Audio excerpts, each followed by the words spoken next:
Hello everyone guys, स्वागत है आपका हमारे YouTube channel new Indian era पर। तो गाइस आज हमारा ये chapter number 2 chemistry class 11th का पार्ट नंबर 2 है। यानी जो हमारा चैप्टर है इंट्रोडक्शन टू एनालिटिकल केमिस्ट्री, इसका पार्ट नंबर 2 हम यहाँ पे देख रहे हैं। इसके पहले हमने ऑलरेडी पार्ट नंबर 1 देख लिया है, जहाँ पे बहुत ज्यादा थियोरटिकल चीजें प्रेजेंट थी। आज हम यहाँ पे पूरा केमिस्ट्री आपको पूरा समझ में आएगा। इसके पहले का वीडियो अगर आपको नहीं समझा होगा ना, बार बार रिवाइंड करना आपको डेफिनेटली समझेगा, क्योंकि वो थियरी था।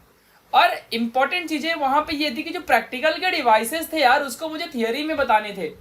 तो what can I do at that situation. So मतलब होता है ठीक है। तुम्हें ना 1 से 2 बार उस वीडियो को देखना है, और जब तुम कॉलेज जाओगे ना तो तुम लोग वहां पे जाके उस चीजों को अच्छे से परफॉर्म कर लेना। क्वालिटेटिव एनालिसिस कैसे होता है, क्वांटिटेटिव एनालिसिस कैसे होता है, सब कुछ तुम्हें शिद्दत से पता चल जाएगा। Okay my dear, so let's begin. अभी हम आगे की तरफ चलते हैं, हमारे इस टॉपिक की तरफ आगे हम बढ़ते हैं। तो गाइज अगर अभी तक आपने हमारे YouTube channel new Indian era को सब्सक्राइब नहीं किया है तो प्लीज कर लो, और बेल आइकन को दबा लेना, जिससे कि आपको नई नई अपडेट्स मिलती रहेगी। ठीक है गाइज, आप लोग के साथ में हमेशा हूं।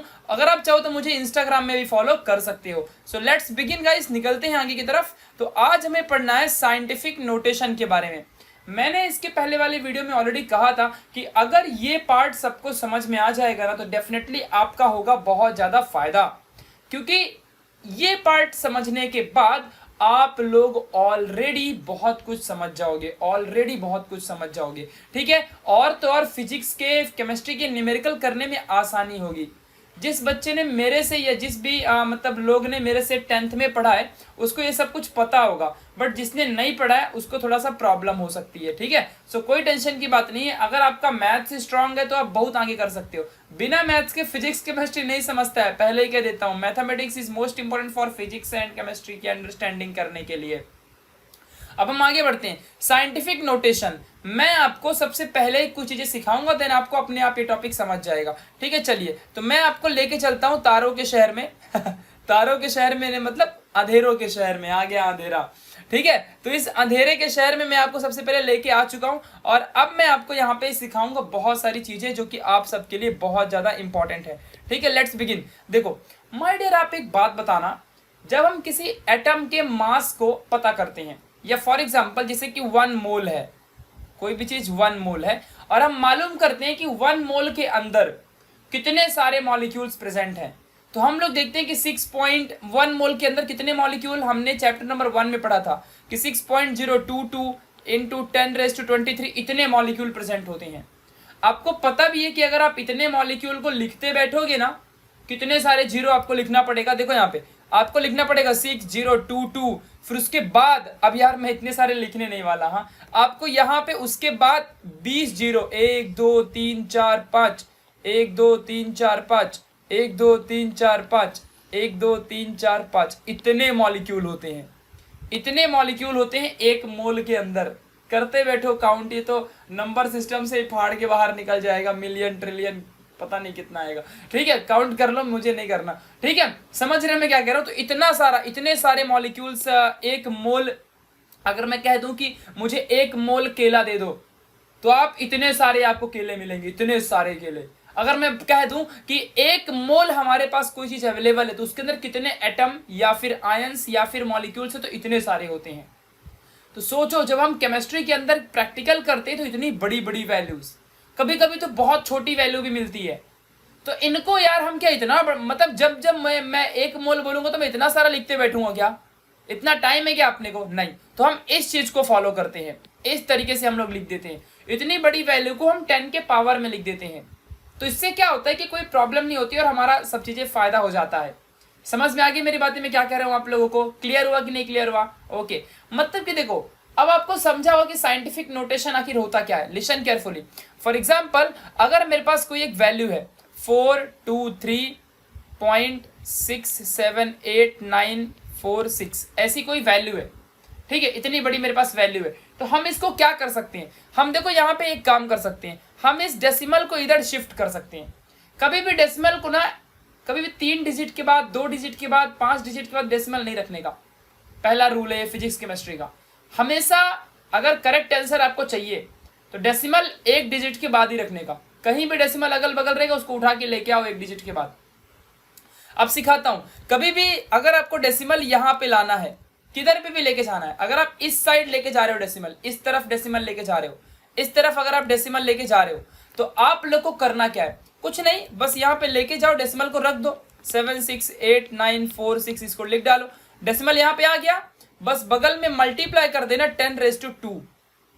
आप बोलोगे वहां 2 क्यों लिखा, देखो क्योंकि हमने 2 डिजिट इधर क्रॉस किया था, इसलिए 10 के पावर में 2 लिखा, ठीक है। और यहां हमारा प्लस है, कुछ नहीं तो हमारा प्लस आएगा ना, इस बात को ध्यान रखना। चलो माइनस कब आएगा, अब देखो, अगर मान लो मुझे इस डिजिट को इस 8 के बगल में लेके जाना है, यहां लेके जाना है, तो मैं क्या करूंगा, लिख दूंगा वैसे ही 4 2 3 7 6 8.946 आ गया ना। उधर कितने डिजिट शिफ्ट किया, 3 डिजिट, तो बगल में मल्टीप्लाई करो 3, और उस तरफ गया है ना, तो यहां पे लिख देने का -3 -3, आपका काम 25 हो गया। ये होता है पॉइंट शिफ्टिंग। ये जो मैंने आपको सिखा दिया ना, एक टीचर 30 मिनट का लेक्चर लेता है इसको सिखाने के लिए, क्योंकि टीचर ना वो बेसिक फंडे पे जाता है। कैसा फंडा, वो डिवाइड मारो, डिवाइडेड बाय 100 डिवाइडेड बाय 1000, अरे मारो गोली, कुछ नहीं होता, ट्रिक लगाओ। ये ट्रिक मैंने बहुत सारे लोग को बता रखी है पहले भी। क्या बोला, मेरा ट्रिक क्या है, इधर जाओगे तो 10 के पावर में प्लस लगाने का, जितना डिजिट जाएगा वो नंबर लिख देने का। देखो जैसे कि अब यहाँ पे 2 डिजिट गया तो 2 लिख दिया, और इस तरफ गया तो यहाँ पे कितना आ जाएगा, देखो इस तरफ 2 डिजिट गया तो ये 2 10⁻² आ गया, और चुपचाप यहाँ पे डिजिट लगा दिया। अगर मेरे को इधर जाने का है तो यहाँ पॉइंट लगा दूंगा, और कितना डिजिट गया, 3 डिजिट, तो इधर जाऊंगा तो माइनस हमेशा लगाऊंगा। Point shifting, done done done done. समझा अच्छे से मैंने क्या बोला, ओके। तो अब आ जाओ इस वैल्यू, मान लो मैं एक साइंटिस्ट हूं, मैं एक साइंटिस्ट नहीं हूं, मान लो कोई भी एक लड़का है, मान लो एक लड़के का नाम सौरभ है और वो साइंटिस्ट है, ठीक है। तो अगर मान लो अगर वो साइंटिस्ट है तो समझो ये एक वैल्यू है, ये एक वैल्यू है समझो, ठीक है। तो वो सौरभ ने समझो क्या किया, इतनी बड़ी उसको वैल्यू मिली। अब बार बार 1 मोल बोलेगा तो इतना वैल्यू काउंट करेगा क्या, 6022000000 ऐसे काउंट करेगा क्या, अरे इससे अच्छा मंत्र ना पढ़ लूं, ठीक है। समझा कि नहीं समझा, तो इतनी बड़ी वैल्यू नहीं याद करने का। तो अब इतनी बड़ी वैल्यू को हम क्या करेंगे, आसान बनाएंगे, मतलब वैल्यू वही रहेगी बस लिखने में आसानी हो जाए। तो इतनी बड़ी वैल्यू के, आप देखो यहाँ पे आपको सिखाता हूँ एक चीज, देखो ये वैल्यू के इधर भी तो 0 ही है ना, आगे कुछ नहीं, तो यहाँ पे इधर तो 0 ही है ना, गेटिंग माई पॉइंट और नॉट, ओके फाइन। तो यहाँ पर क्या है, 0 है ना, यहाँ पे कुछ नहीं तो 0 है, मतलब डेसिमल यहाँ पे है। आपने इतना तो पढ़ा होगा, अगर मान लो 423 लिखा है तो आपको क्या लगता है, ये 423 में डेसिमल नहीं होता, होता है 423.0, ये भी तो एक ही बात है ना, चाहे 423 लिख दो चाहे 423.0 लिख दो, बात तो एक ही होती है। तो यहाँ पे 0 है। अब हम क्या करेंगे, हम इसको ना इन 0 को हटाएंगे, हम इन 0 को हटाएंगे, अभी ध्यान देना अच्छे से, इन 0 को हम हटाएंगे अभी। तो क्या करेंगे, हमारा सौरभ क्या करेगा, इधर जो पॉइंट था इस पॉइंट को उठा के इधर लेके आने का, 6 के बगल में, 6 के बगल में इस तरफ लेके आया, कितने डिजिट लेके आओगे, 23 डिजिट आपने क्रॉस किया, काउंट कर लो 1 2 23। कैसी जीभ लपलपाई, सेंटर फ्रूट चिंगम ठीक है। तो ठीक है, तो इधर से ना इस पॉइंट को इधर उठा के लेके आ जाओगे, इस तरफ आया है ना, इसलिए क्या करेंगे 10 के पावर में, यहां पे हम क्या करेंगे पॉजिटिव लिखेंगे। तो देखो 10 के पावर में 23 लिखा है, तो इसलिए माय डियर 6.0, देखो अभी हमारा जो इधर का डिजिट था वो उठ के पॉइंट हमारा 6 के बगल में आ जाएगा ना, और जब हम इधर से उठा के इस तरफ लेके आएंगे 6 के बगल में, तो कितने डिजिट क्रॉस किया, 23 डिजिट, तो यहाँ पे मल्टीप्लाई करके 10 के पावर में 23 लिखा है। आप समझा कैसे होता है, हाँ इसी को कहते हैं। तो ये जो हमारी वैल्यू आई ना, ये वैल्यू, इसको कहते हैं साइंटिफिक नोटेशन। कितना चिंदी था ना, ऐसे ही चिंदी चिंदी केमिस्ट्री में कोई डालता है क्या, ठीक है। तो साइंटिफिक नोटेशन क्या होता है, मान लो अगर हमारे कोई वैल्यू है, मान लो 2 ग्राम ऑफ हमारे पास H2 है, 2 ग्राम ऑफ H2 में इतने सारे मॉलिक्यूल होते हैं, इतने सारे मॉलिक्यूल। तो क्या मैं बार बार इतने सारे मॉलिक्यूल लिखते बैठूंगा कि 2 ग्राम में इतना सारा है, फिर 4 ग्राम में इसका 4 गुना मल्टीप्लाई करो, मैं ऐसा नहीं लिखने वाला। तो मैं क्या करूंगा, देखो मुझे पता है कि इसके बगल में कुछ नहीं तो 0 होता है, इसके बगल में कुछ नहीं तो 0 होता है, तो इस 0 को उठाऊंगा और 6 के बगल में लेके आ जाऊंगा, और देखो यहाँ पे 6 के बगल में लेके आके लिख दिया 6.022, और बगल में 10⁻23 लिख दिया, क्योंकि देखो 23 डिजिट यहाँ पे मैंने क्रॉस किया। आप काउंट कर लो 23 डिजिट इतना होएगा, देखो यहाँ पे काउंट करो, 3 3 6 3 9 3 12, और 12 के बाद 3 15, 15 3 18 19 20 21 22 23, 23 हो गया। 23 डिजिट इधर हम लोग गए हैं, 23 डिजिट हमने क्रॉस किया इस तरफ, समझा। तो यहाँ पे 10⁻23 लिख दिया, प्लस 23 लिखा है, बोला ना इधर जाएगा तो प्लस आएगा, इधर जाएगा तो माइनस आएगा। वो तुम्हारा बेसिक वाला फंडा सब छोड़ो, इधर ट्रिक से काम करने का। Smart work is most important in science stream.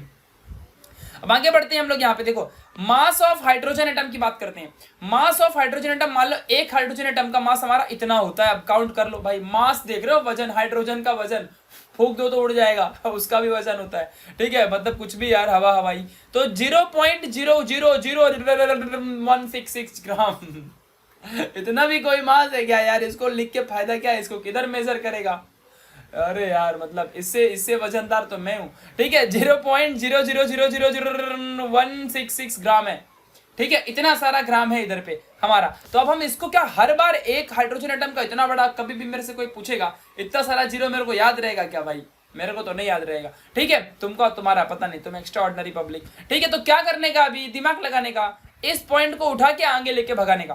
तो इस पॉइंट को उठाऊंगा इधर से, ऐसा इधर से लेके आऊंगा, और देखो क्या करूंगा, 1 के बगल में डाल दूंगा, 1 के बगल में डाल देंगे, तभी ना 1.66 बनेगा। यहाँ पे हमेशा याद रखना कि वैल्यू एक डिजिट के बाद होनी चाहिए, तो हमारा आंसर करेक्ट रहता है। एक डिजिट मतलब कभी भी ये डेसिमल के इस साइड लेफ्ट में एक ही डिजिट होनी मांगती है। ऐसा नहीं चलेगा कि 6.022, ऐसा नहीं चलेगा।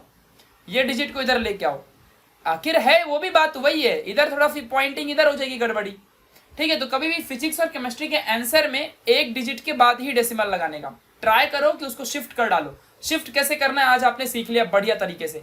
तो इस पॉइंट को उठा के हम 1 के बगल में लेके जाएंगे, 1 के बगल में देखो ला के रख दिया, और कितने बार गए देखो आप काउंट करो, 24 बार गए रहेंगे हम लोग। लेकिन इस तरफ गया है ना तो माइनस आएगा, इस तरफ जाएंगे तो प्लस। आपको अभी भी सिखाया ना मैंने, यहाँ पे देखो, यहाँ पे अगर इधर जाएंगे तो प्लस आता है, ठीक है, और अगर इधर जाएंगे तो माइनस आएगा, इधर जाएंगे तो प्लस आएगा, ठीक है। इस बात को आपको ध्यान देना है।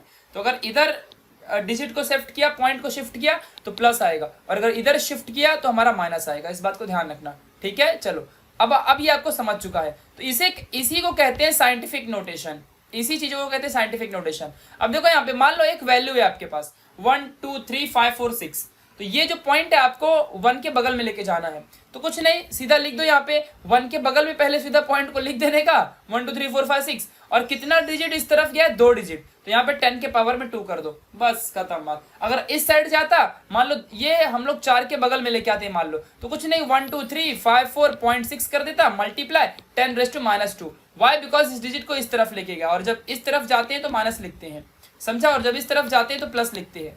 तो इस बात को आपको समझ के रखना है, नथिंग। तो अब माय डियर आपको बताता हूँ कि साइंटिफिक नोटेशन क्या कहलाता है। तो साइंटिफिक नोटेशन हमारा ये होता है, साइंटिफिक नोटेशन मतलब ये होती है वैल्यूज, इनका होता है ये साइंटिफिक नोटेशन, ठीक है। और आपके बुक में लिखा हुआ है कि n इंटू 10⁻⁴ के n के फॉर्म में हम लिखते हैं एक्सपोनेंट को। तो इसको भी आप थोड़ा सा ध्यान देना, जो कि एक्सपोनेंट कहलाता है, इस चीज को आपको समझ के रखना है, जो कि बहुत ज्यादा इंपॉर्टेंट है। चलिए अब हम इससे रिलेटेड कुछ क्वेश्चन कर लेते हैं, जो कि हमारा प्रॉब्लम यहाँ पे सॉल्व हो जाएगी, तो हमारा फायदा हो जाएगा, जिससे कि हम सब बहुत आगे भी बढ़ सकते हैं, और इसी से हमको बहुत कुछ यहाँ पे सीखने भी मिलेगा। जो भी हमारे यहाँ पे प्रॉब्लम्स हैं, हमारा यहाँ पे सीखने मिलेगा, तो आपको समझ में आएगा सारी चीजें, ठीक है। सो लेट्स बिगिन, स्टार्ट करते हैं।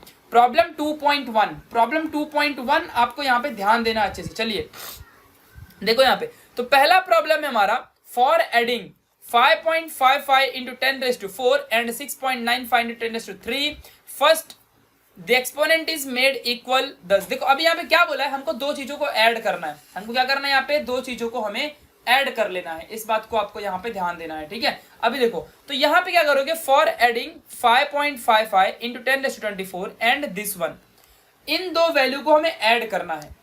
तो अब हम क्या करेंगे ऐड करने के लिए, देखो ध्यान से, मैं आप क्या करता हूँ, मैं ये यहाँ पे ऐसा हम नहीं दिखाऊंगा, मैं अलग से करके दिखाता हूँ आपको, आपके लिए वो बेटर रहेगा, ठीक है। चलो मैं इसको अलग से करके दिखाता हूँ, इस तरीके से यहाँ पे आ जाओ। चलिए अब यहाँ ध्यान दो अच्छे से, देखो भैया, देखो भैया, सूरज निकला, रोशनी जगत में छाई है, ठीक है। अब देखो यहाँ पे मान लो 4.56 into 10⁻⁴ है हमारे पास एक वैल्यू, अनदर वन दूसरी वैल्यू है 6, मतलब 745.6 into 10⁻³ है। हमने कह दिया कि इन दोनों को ऐड करके दिखाओ। अब मैथ्स का रूल बताता हूँ, जिंदगी में अगर ऐसा इंटू 10 बिन के बीच में रहेगा ना, आप कभी ऐड नहीं कर सकते वैल्यू, तभी ऐड कर पाओगे, तभी ऐड कर पाओगे, ऐसा कभी ऐड मत कर देना, वरना गड़बड़ी हो जाएगी। समझ में आया कि नहीं समझ में आया? हाँ, तो कभी भी ऐड कब कर सकते हो, ऐड तभी कर पाओगे जब ये जो 10 के पावर की वैल्यू सेम होगी, 10 के पावर की वैल्यू अगर सेम होगी तो तुम ऐड कर पाओगे, वरना तुम ऐड नहीं कर पाओगे। समझ में आ गई मेरी बातें? समझ में आ गई? जब कभी भी मल्टीप्लाई में 10 वाली वैल्यू को ऐड करना हो या भले सब्सट्रैक्ट करना हो, मल्टीप्लाई का बात अलग है, बताऊंगा, बट अगर तुमको ऐड या सब्सट्रैक्ट करना है तो तुमको यहाँ पे इस चीज को फॉलो करना पड़ेगा। समझ में आ गई मेरी बातें? चलो मैं आपको इसको और अच्छे से पहले लिख के दिखाता हूँ इसी सेम वैल्यू को। देखो 64.56 इंटू 10⁻⁴ प्लस करना है ना, प्लस देखो एडिशन, यहाँ पे येलो पेन से लिख देता हूँ प्लस, ठीक है। देखो 745.6 इंटू 10⁻3, इन दोनों को ऐड करना है, इन दोनों वैल्यू को, ये एक वैल्यू और ये एक वैल्यू, इन दोनों को ऐड करने का। जब तक हमारे ये 10 के पावर सेम नहीं होंगे तब तक हम इसको कुछ नहीं कर सकते, ठीक है। हम लोग ऐड नहीं कर सकते, तो हम पहले सेम बनाएंगे। चलिए अब देखो जरा आप ही बताना, ये 10⁻⁴ को 10⁻3 के जैसे बना दो, चाहे आप 10⁻3 को 10⁻4 के जैसे बना दो, आपकी चॉइस है यहाँ पे। तो अब देखो हम यहाँ पे कर क्या सकते हैं, मतलब what we can do here, ठीक है। हम यहाँ पे अब एग्जैक्टली क्या कर सकते हैं, देखो यहाँ पे तो हम लोग ना इस 10⁻4 को, जो हमारे पास यहाँ पे 10⁻4 है, इसको इसके जैसे बना देते हैं या फिर इसको इसके जैसे बना सकते हैं, वो हमारे ऊपर है, हम यहाँ पे कुछ भी कर सकते हैं। अब हमको बस दिमाग लगाना पड़ेगा थोड़ा सा, बस देखो हम क्या करेंगे, हम दिमाग लगाते हैं। हम लोग ना यहाँ पे 10⁻3 को 10⁻4 के जैसा बना देते हैं। हम कैसे बनाएंगे जरा यहाँ पे समझना अच्छे से। अब यहाँ देखो हम लोग को पता है, 8वीं में पढ़ रखा है कि बेस सेम तो पावर ऐड होती है। आ जाओ सिखाता हूँ, यहाँ पे बगल में सिखाता हूँ। देखो यहाँ पे क्या होता है कि मान लो 10 है, ध्यान से समझना अच्छे से। मान लो 10⁻m है और x के फॉर्म में लिखता हूँ जिससे कि आपको फॉर्मूला याद हो जाएगा। x⁻m है और इंटू x⁻n है, तो ये क्या होता है, x⁻m+n हो जाता है। समझ में आ गया मेरे से? मैंने यहाँ पे क्या बोला अच्छे से, ये नीचे का जो x है ये बेस होता है, इसे कहते हैं बेस, और ऊपर वाले को कहते हैं पावर। तो बेस सेम तो पावर ऐड हो जाती है, तो नीचे का बेस सेम तो पावर ऐड हो गई। तो आप ही बताना अब जरा, अगर मैंने यहाँ पे लिख दिया 10⁻3 मल्टीप्लाई 10 से मल्टीप्लाई कर दिया, तो ये 10 के पावर में कुछ नहीं तो 1 होता है। तो नीचे का बेस सेम तो क्या हो जाएगा, ऊपर की पावर ऐड हो जाएगी। तो आगे आंसर क्या आएगा मेरे को, 10⁻4 मिल जाएगा। समझा? तो यहाँ पे मैं क्या करता हूँ, यहाँ पे मैं क्या कर सकता हूँ, यहाँ पे मैं 10 से मल्टीप्लाई कर सकता हूँ 10⁻1 से। तो अगर ऊपर मल्टीप्लाई तो नीचे भी करना पड़ेगा ना, तो यहाँ पे नीचे भी मल्टीप्लाई कर सकता हूँ। चलो तब हमारा क्या हो जाएगा, ये ऊपर का 10⁻2 हमारा यहाँ पे 4 बन जाएगा। लेकिन ये 10 क्या करेगा, फिर ये 10 ऊपर जाके डिवाइड मारेगा, तो हमारा ये जो पॉइंट है ये 5 से हट के 4 के पास आ जाएगा। समझा ना? अभी डिवाइड करो ना, 7.4 मतलब यहाँ पे 6 डिवाइडेड बाई 10, तो ये पावर उठ के इधर आ जाएगा पॉइंट। करो जाके, करके देखो, आपको समझेगा मैंने क्या बोला। एक बार खुद से डिवाइड करके देखो, आपको खुद समझ में आ जाएगा मैंने क्या बोला। अब मैं आपको यहाँ पे एक चीज समझाता हूँ, अगर ये ऊपर भी डिवाइड करना पड़े, नीचे भी डिवाइड करना पड़े, अगर ये ना करवाऊं तो कैसा लगेगा? तब मजा आ जाएगा ना। ये ऊपर भी नहीं करना पड़ेगा, नीचे भी नहीं करना पड़ेगा, तो आएगा ना मजा। चलो भिड़ू अभी सॉल्व करते हैं इसको। फिर देखो अभी अच्छे से, यहाँ पे आपको कुछ भी मतलब इसको डिवाइड वगैरह नहीं करना पड़ेगा। देखो अभी कैसे एक झटके में सारा आंसर निकलवा के देता हूँ, ध्यान से बस दिमाग लगाने का। अभी क्या सिखाया था मैंने, अभी मैंने क्या सिखाया था, अभी मैंने सिखाया था कि अगर ये पॉइंट इधर जाता है, अगर ये पॉइंट इधर जाता है, इधर को जाता है, तो 10 के पावर में जितना डिजिट जाएगा वो प्लस में लिखते हैं ऊपर। अपने को इधर कितना चाहिए, 10⁻1 चाहिए।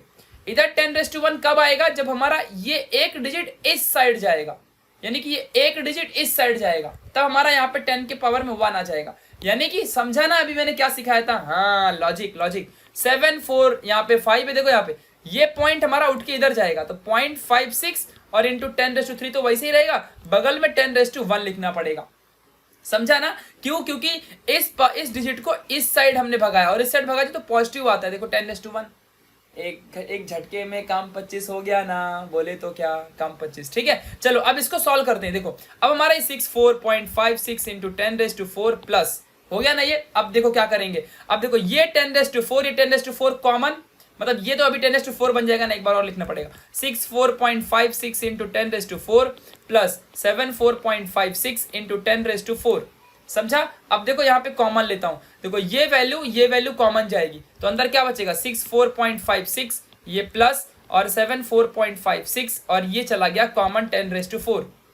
समझा क्या? अब इन दोनों को ऐड कर दो, और तुम्हें लगता है मैं ऐड करूंगा, आलसी बंदा, मैं ना ऐड कर रहा, तुम ऐड कर लो। समझो यार, मैंने इसको ऐड किया, इधर 70 है और इधर 60 है, तो 70 और 60 कितना होता है, 130 होता है। तो मैंने 130.44 ले लिया, मैंने ऐसे ही नंबर लिया क्या, मैंने ऐड नहीं किया है। वो तुम कर लो ना यार, प्लीज यार ऐड कर लो ना, टाइम नहीं पास करने का। और यहाँ पे 10⁻4 आ जाएगा। मैंने इसको कुछ भी लिख दिया, तुम ऐड करते रहो, तुम इतना तो कर लोगे ना, ठीक है। तो ये यहाँ पे आप इतनी वैल्यू निकाल लोगे। तो इस तरीके से किसी वैल्यू को हम ऐड करते हैं। तो अब देखो जरा, यहाँ पर भी वही किया है, हमारे पास ये वैल्यू है और ये वैल्यू है। यहाँ पे है 10⁻3, यहाँ पे है 10⁻4। अच्छा, ये वैल्यू पे आपको टेंशन तो नहीं है ना बाबा, इसको मैंने ऐड नहीं किया है, वो मैंने कुछ भी लिख दिया। अब क्या ऐसे ऐसे काउंट करूंगा तो मेरा टाइम जाएगा, पास होगा। अब यहाँ देखो, अब तक तो कर भी दिया रहता है यार, क्या गुंडा बनोगे। 5.55 इंटू, मेरे साथ सीखना है तो स्मार्ट बना दूंगा तुमको, ठीक है, स्मार्ट बना दूंगा। 5.55 इंटू 10⁻4 एंड 6.95 इंटू 10⁻3। बस वीडियो को रिवाइंड करके देखते रहने का, इन दोनों को ऐड करना था। तो हम क्या करेंगे भाई, 10⁻3 और 10⁻4 है हमारे पास। पहले हमने इस नंबर को सेम टू सेम लिख लिया, फिर प्लस ऐड करना ना, फिर इस नंबर को यहाँ लिख लिया। अब देखो ये 10⁻4 है, यहाँ पे 10⁻4 है। हम क्या करेंगे, इस 10⁻4 इस 10⁻4 को पहले हमने बनाया। देखो यहाँ पे लिसन केयरफुली, ये जो वैल्यू है इसको हमने यहाँ पे 10⁻4 बनाया है। कैसे, देखो ये 6 के बाद पहले पॉइंट था ना, तो यहाँ पे क्या करेंगे, 6 के बाद पॉइंट को इस तरह हमने भगा दिया और यहाँ पे पॉजिटिव आ जाएगा। देखो यहाँ पे पॉजिटिव, तो 10⁻3 में एक ऐड होगा, 10⁻4 बन जाएगा। समझा ना, वही काम किया जो मैंने वहां पे करके दिखाया। 10⁻4 सेम हो गया, 10⁻4 कॉमन ले ले, देखो कॉमन चला गया और ये अंदर की ये दोनों वैल्यू ऐड हो गए, ऐड होके हमको ये आंसर दे दिया। इस तरीके से हमको यहाँ पे एडिशन और सब्सट्रैक्शन करना था। समझ में आ गई बातें, ओके ना। 2.1 खत्म, 2.2 की तरफ चलते हैं। देखो यहाँ पे सब्सट्रैक्शन करना है दो वैल्यू का, इन्हीं सेम वैल्यू का। तो यहाँ पे कुछ नहीं, सब्सट्रैक्शन करना है तो कर दो ना, उसमें क्या है। 3.5 इंटू 10⁻2 और माइनस, और 5.8 इंटू 10⁻3 इसका सब्सट्रैक्शन करना है। तो यहाँ पे 10⁻2, यहाँ 10⁻3, भाई काम नहीं चलेगा। तो अब क्या किया जाए कि ये 10⁻3 चाहे इसको इसके जैसा बनाओ और चाहे इसको इसके जैसा बनाओ, किसी को किसी के जैसा बनाओ। तो हम लोग क्या करते हैं, 10⁻3 को 10⁻2 जैसा बनाते हैं। अब ध्यान से सुनना अच्छे से, अगर आप ही बताओ 10⁻3 है तो बगल में ऐसा 10 के पावर में क्या डालूं कि, क्योंकि ध्यान देना अच्छे से क्या होने वाला है। 10⁻, अगर मान लो यहाँ पे समझो अच्छे से, 10⁻2 और इंटू 10⁻2 है, तो नीचे 10⁻2 + 2 होएगा, यानी 10⁻4 बन जाएगा। ऐसा होता है, एडिशन होता है। तो अगर मान लो 10⁻, यहाँ पे कितना है, -3 है, 10⁻3 है, तो यहाँ पे क्या डालूंगा, 10⁻1 डालूंगा। तो क्या बनेगा, 10⁻3 + 1 और 10⁻2 आ जाएगा -2। समझा। तो मतलब यहाँ पे क्या चाहिए, 10⁻1 चाहिए। यहाँ पे क्या चाहिए भाई, 10⁻1 चाहिए। तो मतलब मैं ऐसा क्या करूं कि 10⁻3 के बगल में 10⁻1 आ जाए, वही अपना पुराना काम। इस पॉइंट को जो हमारे पास ये पॉइंट है, इस पॉइंट को उठा के 5 के साइड में फेंक दो। 5 के साइड में देखो फेंक दिया, तो यहाँ पे 0 पॉइंट बन जाएगा। नहीं क्या, 5 के बगल में ले जाओगे तो 0 ही बचेगा ना, 0 पॉइंट बचेगा। तो 0 पॉइंट और ये बन जाएगा 10⁻2, क्योंकि यहाँ पे दिखाया नहीं इसने करके, बट यहाँ पे 1 आएगा, यहाँ पे 1 आएगा। और 10⁻3 और 10⁻1 मिला के 10⁻2 बन जाएगा। समझा। फिर बस क्या, कुछ और नहीं, 10⁻2 को कॉमन ले लो और इस वैल्यू को सब्सट्रैक्ट कर दो, वैल्यू इतनी आ जाएगी आपकी, खत्म। इस तरीके से सॉल्व करना होता है। समझा कैसे, ये साइंटिफिक नोटेशन वालों को किस तरीके से आपको सब्सट्रैक्ट और ऐड करना होता है, समझ में आ गई बातें। हाँ, अब बात करते हैं देखो 2.3 की, मतलब यहाँ पे मल्टीप्लिकेशन की। तो अब हमने यहाँ पे दो वैल्यू को मल्टीप्लाई किया है। मल्टीप्लिकेशन बहुत आसान होता है, मल्टीप्लिकेशन में सीधा सीधा करने का। देखो क्या करने का, आपको करके दिखाना पड़ेगा ना मुझे। देखो मैं करके दिखाता हूँ, मल्टीप्लिकेशन करके दिखाता हूँ। देखो करून दाखवते रे बाबा, टेंशन घेऊ नका तुम्ही, करून दाखवते। देखो मान लो 6.4576 इंटू 10⁻⁻4, ठीक है, मल्टीप्लाइड, ये एक वैल्यू है, और मल्टीप्लाइड बाय 7.656 इंटू 10⁻⁻2 ऐसी वैल्यू आ गई। तो अब इन दोनों को कैसे मल्टीप्लाई करेंगे, कुछ नहीं, कुछ मंत्र विंत्र पढ़ने का नहीं है। 6.4576 नंबर को एक साथ लिखो पहले, मतलब ऐसा अच्छा तरीका, आप डायरेक्टली भी कर सकते हो। तो नंबर को एक साथ सब मल्टीप्लाई में, कुछ प्लस माइनस है नहीं बीच में। यहाँ पे 7.656 आ गया, मल्टीप्लाई में 10⁻4 और 10 वाले को एक साथ लिख दो। फिर क्या करने का, इन दोनों को मल्टीप्लाई कर लो यार कर लो ना प्लीज। मैं करके दिखाऊ क्या, मी करून दाखवू क्या तुम्हाला सगळ्यांना, थांबा मी करून दाखवते तुम्हाला सगळ्यांना। कुठे गेलं रे माझे कॅल्क्युलेटर दाखवते तुम्हाला सगळ्यांना, थांबा, ठीक है, इकडे बघा, it is my calculator and yes I will do, उसमें कौन सी बड़ी बात है। 6.4576 मल्टीप्लाइड बाय 7.656 वैल्यू वाली कितनी 49.43। ओके झाला ना, इसीलिए मैं बोलता हूँ कि अपने पास वैल्यूज अवेलेबल है, टेंशन घेऊ नका। यहाँ पे जो भी वैल्यूज आएगी आपने डाल दिया। अब इनको कैसे सॉल्व करोगे, तो 10 के पावर -4 प्लस -2 आ जाएगा, तो 10⁻²। अब देखो ये क्या बनेगा, देखो यहाँ पे बीच में प्लस ही करना रहता है ना, हाँ ध्यान देना अच्छे से। अभी तो ये प्लस माइनस माइनस होता है, तो -4 -2 बन जाएगा। ये आएगा 10⁻⁻4 -2 क्या होगा, माइनस माइनस प्लस होता है, तो -4 और -2 क्या बन जाएगा हमारा, -4 और -2 हमारा बनेगा यहाँ पे -6। तो 10⁻6 हमको वैल्यू मिलेगी। समझ में आ गया कितनी वैल्यू मिलेगी, 10⁻6 हमको वैल्यू मिल जाएगी। और ये जो वैल्यू होगा उसको मल्टीप्लाई में रखने का, समझा। मान लो यहाँ पे कोई वैल्यू आएगी तो उसमें इस तरीके से हमको इन चीजों को मतलब मल्टीप्लाई करना होता है। समझ में आ गया अच्छे से। तो मल्टीप्लाई में कोई हमको मंत्र नहीं पढ़ना, मल्टीप्लाई इज वेरी इजी, समझा। मल्टीप्लिकेशन बहुत आसान है, समझ में आ गया। ऐसे ही आप यहाँ पे इसको भी आप मल्टीप्लाई इसी तरीके से कर सकते हो, समझ गया। इस बात को आपको सबको ध्यान देना है। तो गाइज ये आपको यहाँ तक सब कुछ समझ में आ चुका है, ठीक है। ये आपको यहाँ पे देखो इस तरीके से कैसे मल्टीप्लाई करना है, ये आपको पूरा का पूरा समझ गया है। अब हम यहाँ पे देखो ये हमने मल्टीप्लाई कर लिया, ये भी आप वैसे ही कर लोगे, आपको तो अभी सब आता है। देखो ये 9.8 है और ये 2.5 है, इन दोनों को मल्टीप्लाई, और ये दोनों वैल्यू नीचे का बेस सेम पावर ऐड, तो -2 और प्लस -6। देखो यहाँ पे तो -2 प्लस -6, फिर देखो हमारा यहाँ पे क्या होगा, हमारा देखो यहाँ पे क्या हो जाएगा वैल्यू, ये जो प्लस और माइनस है ये दोनों को यहाँ पे क्या हो जाएगा, प्लस माइनस माइनस हो गया, देखो यहाँ पे माइनस हो गया। फिर ये -2 -6 आपको आ जाएगा -8, ये तो बच्चा भी सॉल्व कर लेगा। अब देखो मैंने बोला था ना आपका आंसर हमेशा, देखो अभी मेरे को क्या मिला 24.50 मिला और इंटू 10⁻8 मिला, लेकिन अपने को क्या करने का है, हमेशा पॉइंट को 2 के बगल में ही रहना चाहिए, मतलब एक डिजिट के बाद ही पॉइंट मांगता है भाई, ठीक है। तो इसलिए हमने क्या कर दिया, इसको इधर लेके गए, इसको इधर लेके गए, तो इस साइड शिफ्ट किया ना, तो यहाँ पे क्या करेंगे 10⁻1 लिखेंगे वापस से, फिर से बेस सेम पावर ऐड, तो 10 अब यहाँ पे बुक में लिख के नहीं दिखाते ना, यही गलती करते हैं टेक्स्ट बुक वाले, डाइजेस्ट वाले, कभी लिखते नहीं है, ये आपको खुद से सॉल्व करना पड़ता है, ये ट्रिक याद रखने का। इसीलिए तो 10 का बेस सेम तो पावर ऐड, तो -8 और +1 -7 बन जाएगा। तो इस तरीके से यहाँ पे -7 है। बहुत बच्चे इसी में कंफ्यूज रहते हैं कि ये पॉइंट इधर से इधर कैसे चला गया पहली बात, और इधर पे ये एक कम वैल्यू कैसे आ गई, ये बच्चों को समझता ही नहीं है। भाई मैं हूं ना, तुम्हारा प्रशांत भाई जिंदा है यार, तो टेंशन नहीं घेने का, सॉरी टेंशन नहीं लेने का घेने का, टेन्शन घेऊ नका, ओके। आणि मी पण मराठी बोलू शकतो, असं काय नाही, मला खूप छान मराठी बोलायला येते तुम्ही असं काय समजू नका की मी मराठी बोलू शकत नाही, बाबा मी खूप छान मराठी बोलू शकतो। आणि मला 89 भेटला होता मराठीमध्ये, जर मी 10th मध्ये होतो तरी मला 89 भेटला होता ओके, सो लेट्स बिगिन। तो ये आपको सब समझ चुका होगा आई थिंक। चलो अभी हम निकलते इधर से, ठीक है। तो गाइज यहां तक जो हमारा पूरा कॉन्सेप्ट था ये क्लियर होगा आपके माइंड में कि एग्जैक्टली ये साइंटिफिक नोटेशन आपकी बुक में तो 2 ही पैराग्राफ का है, मतलब 2 ही लाइन का है, बट ये मुझे समझाने के लिए कितना बड़ा था, आई होप आपको समझा होगा। तो 2 से 3 चीजें याद रखना, कभी भी डेसिमल पॉइंट एक डिजिट के बाद ही रखने का, कभी भी अगर इस तरफ करते हैं हम लोग, मतलब अगर कभी भी हम लोग अगर मान लो पॉइंटिंग है हमारे पास और हम लोग इसको शिफ्टिंग अगर इस तरफ करते हैं पॉइंटिंग की, तो ऊपर प्लस में 10 के पावर में उतने डिजिट प्लस में लिखने का, इस तरफ करते हैं तो माइनस में लिखने का।